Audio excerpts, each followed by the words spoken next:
all charges against him. Captain Preston, can you explain to us why you were present at the massacre? I'm an officer at the 29th Regiment, which, as you know, was assigned to Boston to help enforce the Townsend Acts. I was the officer on guard when there was a great commotion in the square in front of the customs house, where the king's money was lodged. How would you describe this commotion? Oh, very frightening, very frightening. As I approached the square, I heard them use the most cruel and horrid threats. What kinds of insults were being used? They called out, "Come on, you rascals, you lobster scoundrels! Fire if you dare! Fire! We know you dare not!" All of our lives were in danger. At this moment, someone called out from behind me, "Why don't you fire?" Immediately, 3 or 4 of the soldiers fired, and 3 more after that in the confusion and hurry.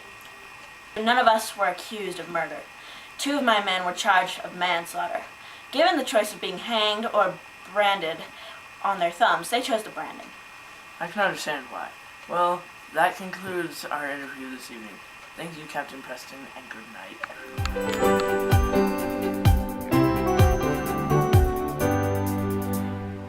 I'm Emily. I'm Beth. And I'm Brett. And you just saw how the creative use of technology was used by these students to help them gain a better understanding of historical events. This type of exploration will help them to develop historical thinking, or the ability to build their own interpretation of history. However, many students struggle to develop this ability. All too often, a student's experience with history never goes beyond the textbook. While textbooks provide a useful summary of historical events, they are not ideal for developing historical thinking. When students are challenged to explore primary sources and apply what they've learned, as the students in this video did, they begin to form their own historical interpretations. Let's see how we can use technology to help us with this dilemma. Welcome to our classroom wiki for the Revolutionary War Unit. Let's start by looking at the calendar. The calendar is where students will be able to go to find due dates for their assignments. Alright, and now we'll go to the link for Google Earth. Here, Google Earth has been embedded into the classroom wiki. Students can come here to gain a better background knowledge of the Revolutionary War time. For instance, here you see the 13 colonies highlighted, as well as Great Britain.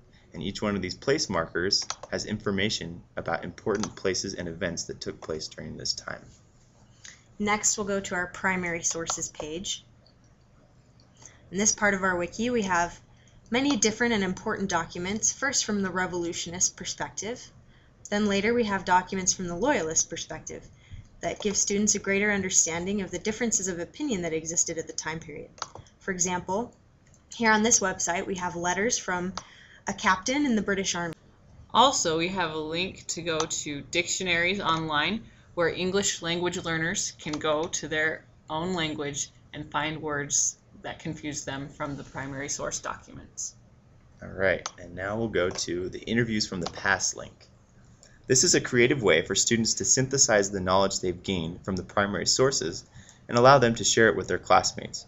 For the video at the beginning of this presentation, we solicited the help of our school-aged friends to act out key figures of the time period from both the Loyalist and Patriot perspective. These are examples of what we would expect students to produce using video editing software such as Movie Maker, and then they could share them with their classmates. This link is called Take a Stand. And this is an area of our wiki that gives students the opportunity to demonstrate what they've learned by drawing from primary source documents and thinking critically about them. The students will view the interviews, as we said before, and form their own historical opinions. After they've very carefully crafted their arguments, they will submit it via this discussion board. This will also serve as an assessment for the teacher. And that concludes our tour of the classroom wiki. This is one solution to help students develop historical thinking in the realm of social studies. Technology is a valuable tool that should not be overlooked in education. As future educators, we strive to seek out new and innovative ways to help children truly learn and enjoy doing it.